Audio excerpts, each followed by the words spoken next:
I don't know if you know what she just said, but I have no idea. But I would have sampled the crap out of that and put that on my album.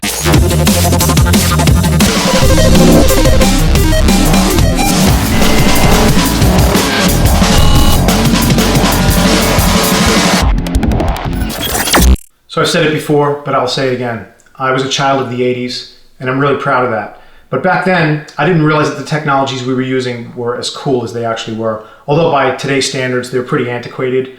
But now looking back, I kind of craved old VCRs and cassette players. So as I'm working on the Scandroid album and starting to conceptualize some videos, I know I wanted to bring some of that 80s flair back into the visuals around Scandroid.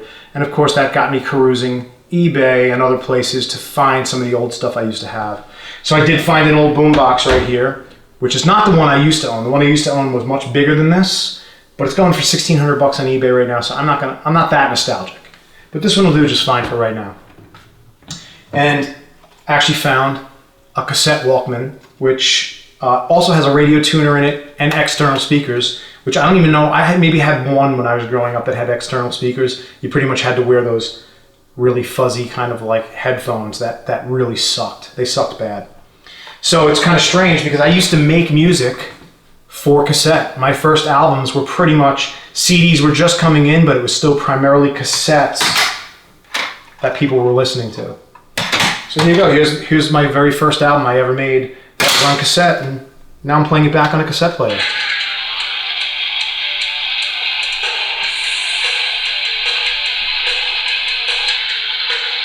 Interestingly, it sounds just as bad to me as it did back then. And it has nothing to do with the Walkman itself. Another cool thing I actually used to use my old Canyon boombox for is tuning in shortwave radio stations. And on my early albums, which include this one and this one specifically that I remember, I would dial in a shortwave station or in between stations where you get that fuzz, which I can do right here.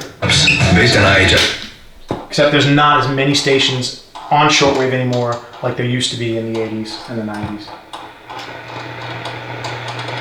You hear that?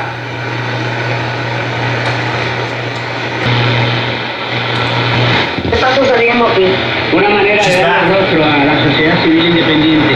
Gracias, Mirma Hernández, quien responde. He did say gracias, I know what that means. So you can't really ever get a really clean signal out of, especially a shortwave radio. I never could, and that was part of the allure of the sound. I loved it. I would pull in snippets of somebody randomly talking and then run that through some effects, and by the time you were done, you just had this cool kind of sound.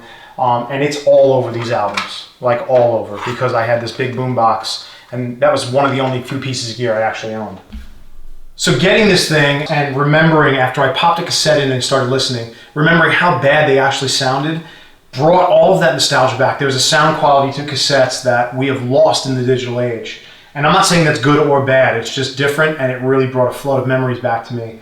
But I ended up getting a boombox that also has an external input, so I can actually play modern gear through it. So when I want to do my breakdancing out on the street for my neighbors, I just can plug in my iPhone and play the hits from the 80s through Spotify.